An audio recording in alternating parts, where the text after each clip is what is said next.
विद्यार्थी मित्रांनो, ज्ञानदान CCच्या एका नवीन व्हिडिओमध्ये आपलं सर्वांचं स्वागत आहे. आपण या चॅनलवरती नवीन असाल तर सर्वप्रथम चॅनलला सबस्क्राईब करून ठेवा. आजची ही काल्पनिक कथा नसून एक सत्य घटनेवर आधारित आजचा व्हिडिओ आहे आणि या व्हिडिओचं शीर्षक जसं आपण थंबनेलवर बघितलंय, चिन्नोश. मित्रांनो, आम्ही राहतो ती गावालगतच नदीच्या काठावर वसलेली एक शेतवस्ती आहे. येथे साधारण 15 ते 20 कुटुंब वास्तव्याला आहेत. आमच्या या वस्तीवर पूर्वी एक छोटीशी पत्रांची मस्जिद होती आणि आता 2019 मध्ये नव्याने भव्य अशी मस्जिद बनलेली आहे. पाण्याची मुबलक सोय आहे, त्यामुळे मस्जिदमधील वातावरण अगदीच प्रसन्न आणि आल्हाददायक. नवीन मस्जिद झाल्यानंतर काही 5-6 महिन्यानंतर एक चिमण्यांचं जोडपं खोपं बनवायला जागा मिळते का शोधण्यासाठी आलेलं. आतून बाहेरून सर्व पाहणी झाल्यावर मस्जिदच्या अगदी मधोमध असलेल्या सिलिंग फॅनवरील कव्हरमध्ये त्यांनी जागा शोधली. दिवसभरातून 5 वेळा नमाज असते, त्यामुळे मस्जिदमध्ये वर्दळ सुरू राहते. सुरुवातीला ते जोडपं लांब लांब आहे. कुणी आलं की भुरकून उडून लांब जाऊन बसायचं. पण काही दिवसानंतर मात्र त्यांची सोय झाली आणि त्या कव्हरमध्ये गवत, काड्या, कापसाचे तुकडे आणायला त्यांनी सुरुवात केली. रोज अगदी मधोमध खाली घाण, काडी कचरा पडायचा, तरी आम्ही त्यांना आश्रय दिला.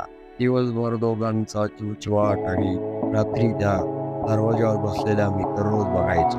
परिपाठाप्रमाणे एके दिवशी मी दुपारच्या नमाजला गेलो आणि नमाज झाल्यानंतर तेथेच थंड हवेला झोपलो. फॅन सुरू होता. मी झोपेत असताना काहीतरी खाडकन आवाज आला आणि मी उठलो. काय वाजलं म्हणून पाहतो तर मादी चिमणी खाली पडलेली होती. तिच्या दळापासून मुंडके वेगळे पडलेले होते. सुरू असलेल्या फॅनला धडकून ती काही क्षणात गतप्राण झालेली होती. मी खिन्न होऊन तिच्याजवळ गेलो आणि तिच्या पंखांवरून हात फिरवला. मला अत्यंत वाईट वाटत होते. मी जर झोपलो नसतो आणि नमाज नंतर घरी गेलो असतो तर फॅन सुरू नसता राहिला आणि चिमणी वाचली असती, असा मनाशीच मी विचार करू लागलो. नर चिमणा मात्र ही घटना झाल्यावर उडून गेला, परंतु दुसऱ्या दिवशी तो चिमणा परत मस्जिदमध्ये आलेला होता आणि आश्चर्याचे वाटले, एक नवी चिमणी पण त्याने सोबत आणलेली. पक्ष्यांमध्ये सुद्धा लगोलग नाते संबंध बनवण्याची कला अस्तित्वात आहे, याचे मला खरंच खूप कुतूहल आणि नवल वाटलं. काही दिवसांनंतर पुन्हा त्याच कव्हरमध्ये खोपा बनवण्याची प्रक्रिया सुरू झाली. पुन्हा एके दिवशी आम्ही सर्व रात्रीच्या नमाजमध्ये होतो. फॅन सुरू होता. नमाज सुरू असताना पुन्हा खाडकन आवाज आला आणि मी समजून गेलो पुन्हा चिमणी गेली. झालंय तसंच. नमाज झाल्यावर बघितले तर चिमणीचे डोके झाडापासून वेगळे होऊन पडलेले होते. यावेळी पुन्हा नर चिमणा 2 दिवस गायब झालेला होता. जेव्हा परतला तेव्हा पुन्हा त्याने एक नवी चिमणी त्याच्या सोबत आणलेली होती. पुन्हा एकदा तोच परिपाठ सुरू झाला. खोपा बनवण्याची सुरुवात झाली. तर मित्रांनो, यावेळी जे झालं ते धक्कादायक आहे. खोपा तयार झाला. किमान महिनाभरापूर्वी चिमणीने अंडे घातले, पण 15 दिवसांपूर्वी जो नर चिमणा होता तो एका कोपऱ्यात विलुप्त अवस्थेत आढळला. तुटलेल्या शरीराला मुंग्या लागलेल्या होत्या. हा मात्र मी नमाजला येता जाता माझा निरीक्षण करीत होतो, कारण 2 चिमण्या गेल्यानंतर नराने नवीन 2 चिमण्या आणल्या होत्या. आता मात्र स्वतः नर गेलाय.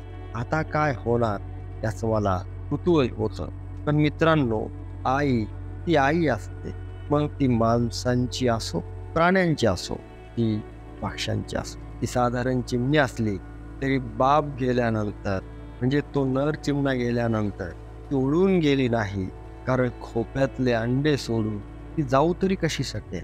काल परवा त्या खोप्यामध्ये पिल्ल जन्मले आहेत. ही चिमणी जवळ गेल्यावर होणारा मंद चिवचिवाट कानी पडतो, यावरून अंदाज येतोय. मस्जिदमध्ये कुठे किडा मुंगी दिसली की ती खाली उतरते, अन्न टिपते. खोप्याजवळ गेल्यावर पिल्लांची चिंचवाट तीव्र होते. मस्जिदमध्ये येणाऱ्या जाणाऱ्यांना सुद्धा आता या सर्वाची सवय झाली आहे. आता तर ती अगदी आमच्याजवळ यायला सुद्धा घाबरत नाही. आज सायंकाळी ती पुन्हा ही हालचाल जवळून बघितली आणि ती बघत असताना एक प्रश्न मनात आला. एक पिल्लं मोठं होतील तेव्हा यांना आई सांगेलच की तुमचा बाप तुम्ही जन्माच्या अगोदर हे जग सोडून गेला होता, तेव्हा मी 4 माणसांची तमा न बाळगता तुमचं पालन पोषण केलंय धाडसानं, किंचितही कुणाचाही कशाचाही संकोच न करता. तो प्रश्न हाच की पिल्लं मोठी झाल्यावर आईला जीव लावून आपली चिन्नोष्की दाखवतील की आपल्यासारखे माणुसकीला काळीमा फासत घरातून लांब कुठंतरी काढून देत आईने केलेले जुने सारे असंख्य उपकार विसरत. पण मला ठाम विश्वास आहे त्यांच्यात वृद्धाश्रम वगैरे व्यवस्था नसेल, ती फक्त माणसात अस्तित्वात आहे असे वारंवार वाटते. तुम्हाला काय वाटतं हे नक्की कमेंटमध्ये सांगा. व्हिडिओ आवडला असेल तर लाईक करा, सबस्क्राईब करायला मात्र विसरू नका.